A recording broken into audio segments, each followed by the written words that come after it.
Hi, I'm Kristin Coulter, Owen's mom, And I'm Darin Coulter, Owen's dad. and we want to thank all of you for inviting us to join you today virtually to share Owen's miracle story. We also want to take the opportunity to thank so many people in our community that stepped up to be so supportive and show so much care and love during his time. Our medical journey actually started a couple years ago when our daughter Madeline, 7 years of age at that time, became very, very ill. She had a few days of very high fevers, started to break out with rashes on her body, and something just wasn't right. So Darin decided to take her to Dell Children's Hospital. When we were there, that's when she was diagnosed with Kawasaki's disease. And luckily, we had the great doctors at Dell Children's that realized the symptoms and understood what was going on and treated her effectively with the IVIG. Thankfully, it was caught within this 10-day window, and Madeline had no heart aneurysms, and since then has had clear echocardiograms and clear EKGs, and we're just so glad that her recovery has been smooth with no hiccups, and just so thankful for all the research that continues. Just 1 year later, in the month of December, we would end up back at Dell Children's Hospital, but this time it was with our son, Owen. Owen had been experiencing some symptoms that Darin and I just really couldn't put our finger on, and so we took him to his primary care physician to help us kind of maybe rule out flu or strep. Those tests came back negative, so we were told to just bring Owen home, watch and monitor him, make sure he was hydrated and drinking lots of water, and that if any new symptoms presented themselves, to call them back or bring them back first thing in the morning.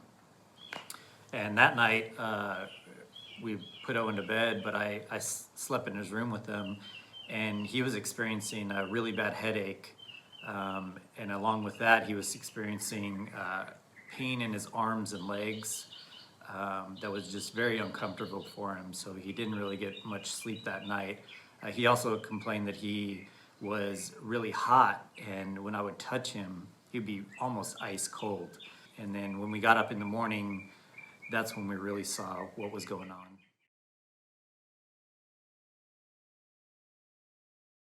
That morning, Darin and I didn't sleep at all. Obviously, we were really worried about Owen and just really in tune with trying to figure out what was going on. We pulled back his blanket that was on top of him, and at that point, we saw that his ankles had a purplish tint. That was our point where we said, we've got to take him to Dell Children's, and we loaded him up and we headed down to Dell Children's. On our way down there, he started to look a lot worse, and at one point he threw up in the back of the truck. So we got to the hospital.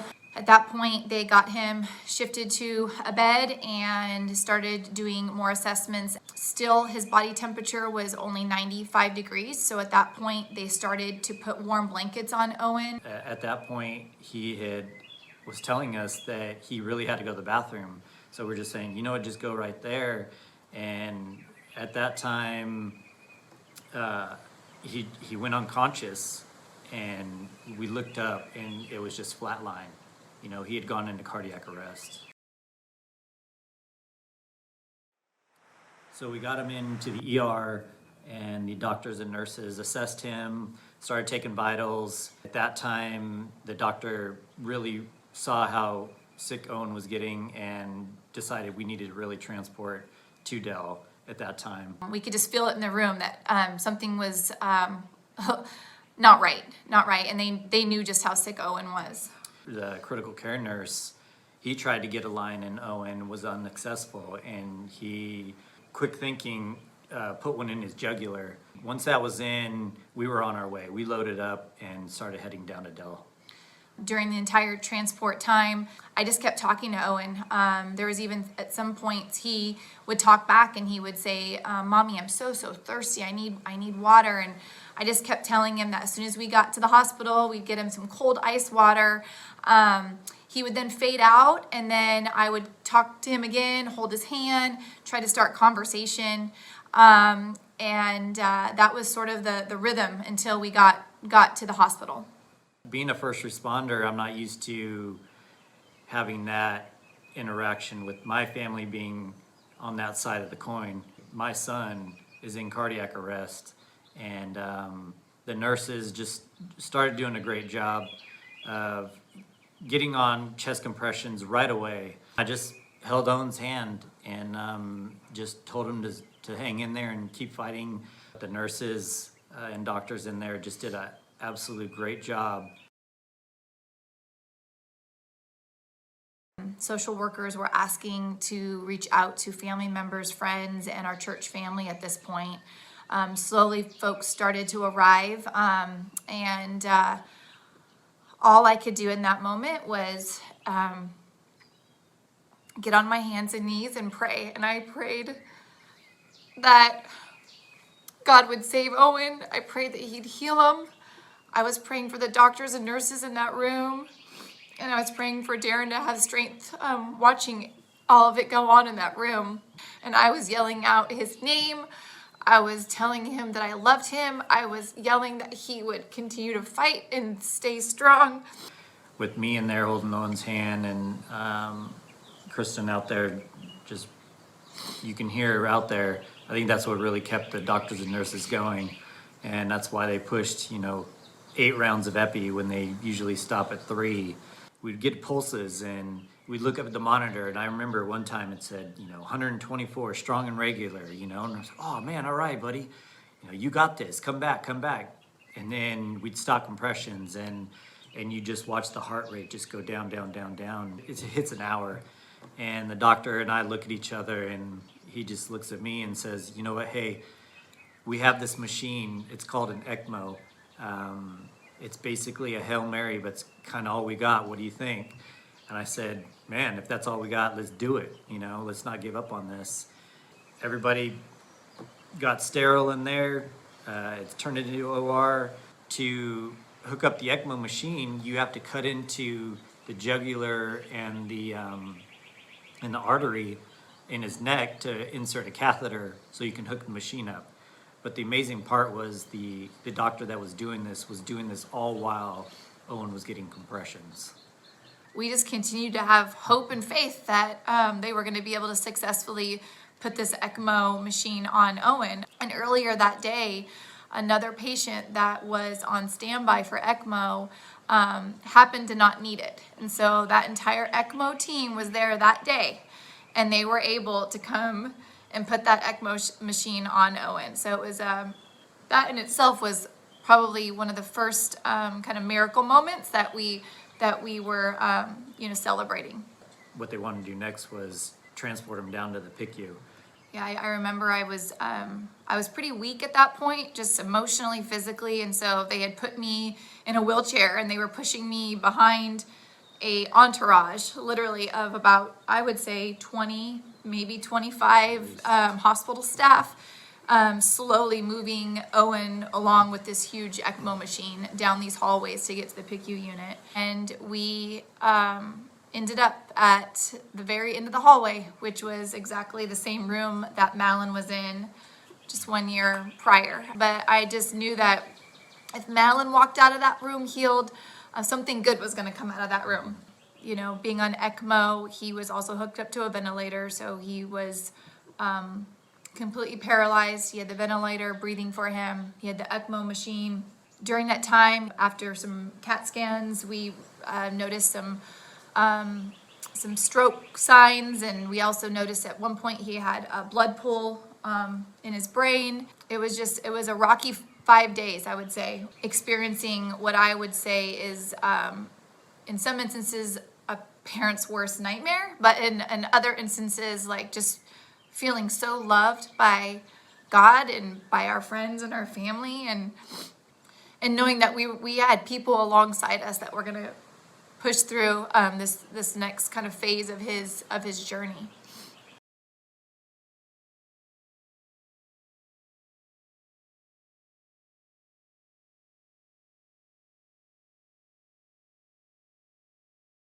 And what's so great about this machine is just the resting portion that it allows the heart to do, just allows the heart to get stronger and stronger. Mm-hmm. And this is exactly what happened with Owen. The next few days, his heart started to get stronger and stronger, and it was very noticeable.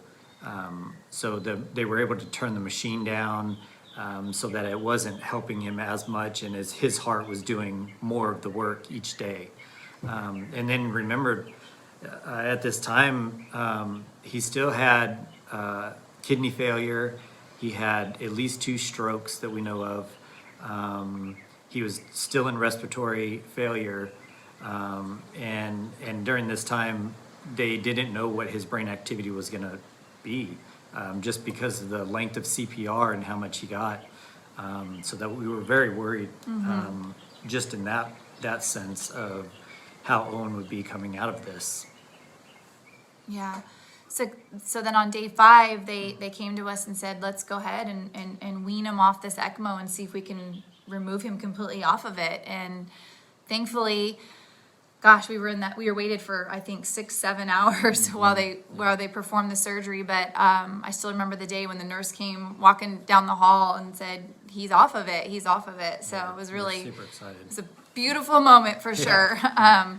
And then we just, a lot of it was just continuous care for him based on the fact that he was on kidney dialysis. He was still, hooked to a ventilator, breathing for him. It was a lot of watching and waiting back and forth. And I think at that point, we were also in a state of just the uncertainty of his cognitive damage. And so I still remember the day when one of the doctors pulled us aside, and in hopes of pulling him off the ventilator, they wanted to kind of lay out the different cognitive situations that we may need to prepare ourselves for. And would he know us? Would he ever be able to communicate with us? Would he recognize us? Would he be hooked up to, a ventilator for life? There was just so many unknowns. And so that led us into Christmas Eve. They had been noticing that Owen was breathing over the ventilator and for a few days at that point. And so they said, hey, Darin and Kristin, let's go ahead and let's see if he can breathe on his own without the ventilator. Yeah. And so that day I was in the room with him and said, hey, Dad, you ready to take this tube out? And excitedly I said, yeah. But I was also nervous too, what's going to happen after this. So they said, okay. They shut off the ventilator and watched him for a second, and he was still breathing perfectly. And they said, here we go. And we pulled out the tube. And the greatest thing that I can remember was when Owen looked up at me and said, when is Mommy going to be here? And I knew at that point that we had our own back. Just saying that it meant the world to me. This few days was really just a lot of celebrating. We celebrated Christmas. At this point, Owen was being weaned off all of the heavy narcotics, so he was still pretty loopy.